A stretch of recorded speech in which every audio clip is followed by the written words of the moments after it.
Hey everybody, it's been about 8 minutes. I checked my potatoes. They still have a little bit of bite to them, so I'm going to pull some of them out. So the recipe calls for a 3/4 cup of solid, which means, of the potato. So I'm just going to, guesstimate, do my best to get this in here. Again, adults just do this. Don't have your, children help with this part. And then approximately 3/4 cup of the broth. So I might have to do this in 2 bouts. So there's some, and there's a little bit more. Because what we're going to do is we're going to blend this. Now, you could always put it into, if you have a hand blender, you can do that. You can put this into a large blender. I happen to have this recommended from a friend. It's for making like protein drinks and things like that. So it's going to get a little bit loud here. Okay, so I'm going to blend it.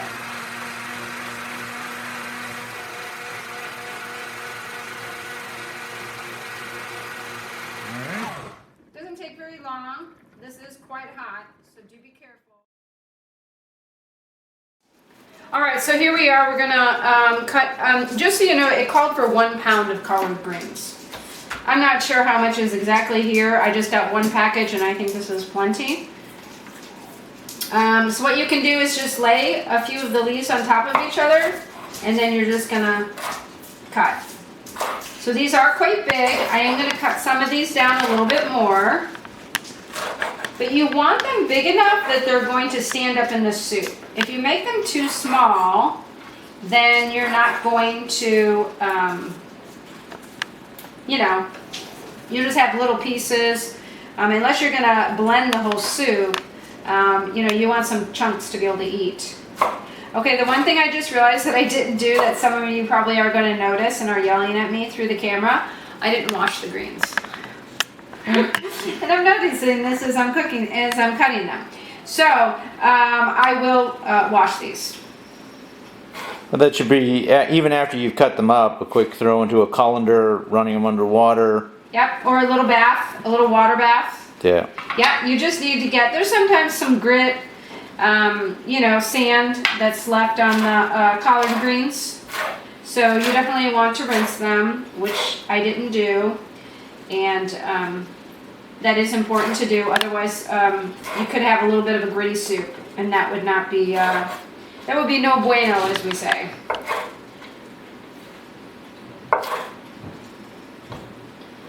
Okay.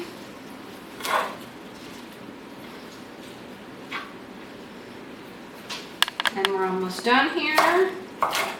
Doesn't take too long. I really could have stacked more of these on top of each other to make it a little quicker, a little faster.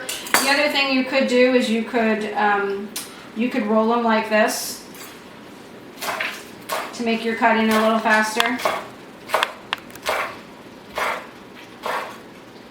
Efficiency has not always been my number one trait, so.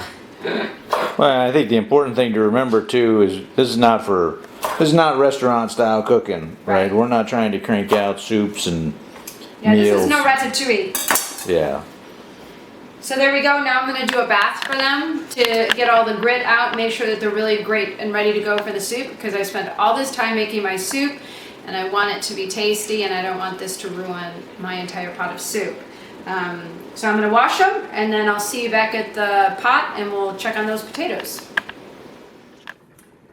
Okay, so now what I'm going to do is I'm going to add the collard greens that I did wash to the pot. I'm going to turn this down just a little bit so it's not simmering quite so high. So the greens are going to go in. You do not need to squeeze any liquid or anything out of them. I just so happen to have them in a towel because it's easier to transfer them. Again, this is soup, so they're okay to be wet. So go ahead and toss them in. Again, these are the pieces I've chosen. If you like your pieces a little bit bigger, then go ahead and do that. So we're going to cook these, I think they said for about 8 minutes. And then after that, we'll throw the chorizo back in. And then we'll continue to cook until everything is nice and tender. And then we're going to add back in the mixture that I made, that I blended up. Okay, we're going to add a little something more to that, and then we're just going to be about done. Awesome. So I'm we'll see you in a hungry. little bit. Yes, we'll see you in a little bit when this has had a chance to cook a little bit. Again, no lid, a nice little simmer for the collard greens, and next we'll put our chorizo back in. So we'll see you in a little bit. All right, good. Hey everybody. Okay, so now I've cooked it for about 8 minutes. The collard greens are starting to cook really well, and so now it's time to put the chorizo back in. So whether you have the Spanish or you have the Mexican style, you go ahead and add that back in.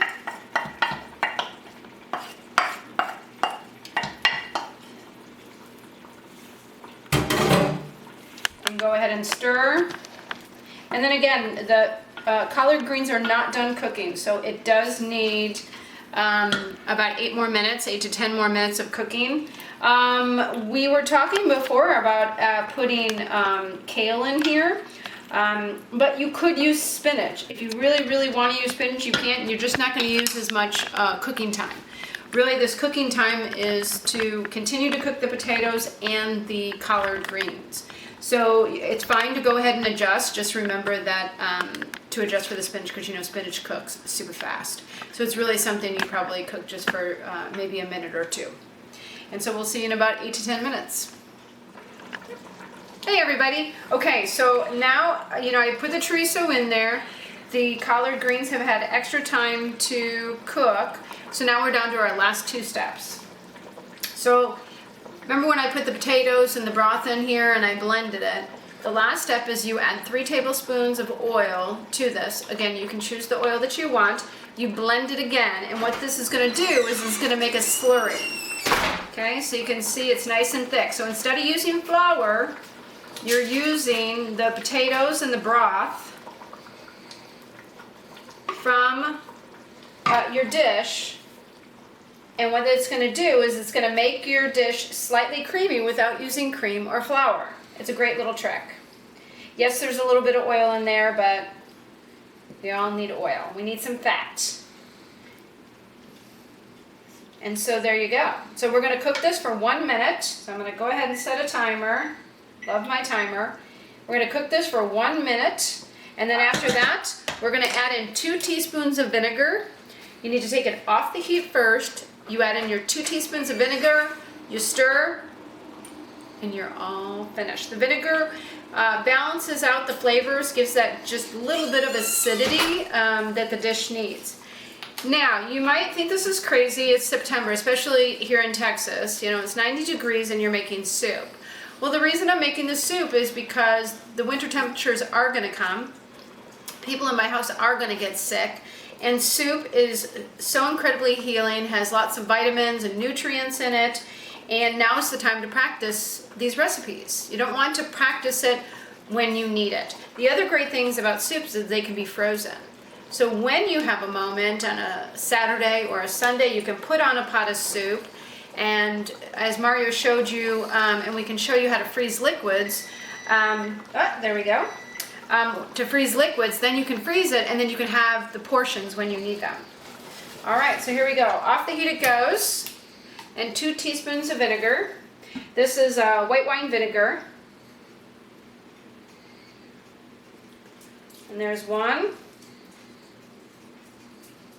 and 2. Not too much, just that little bit of acidity that it needs. And you give a stir. And you are ready to go. You have soup. So if my video guy can look through the lens and make sure that y'all can see this. Can we see it? Yeah, you can see the soup. So there it is. Oh, it smells good. So I hope you enjoyed this recipe. Again, look through your cookbooks. Grab your magazines that are at the grocery store, something that catches your eye, and give it a try. You're going to be greatly surprised, and it's going to keep you healthy, your family healthy, and very economical. So I hope you enjoyed this recipe, and we'll have more soups for you later. Have a great day.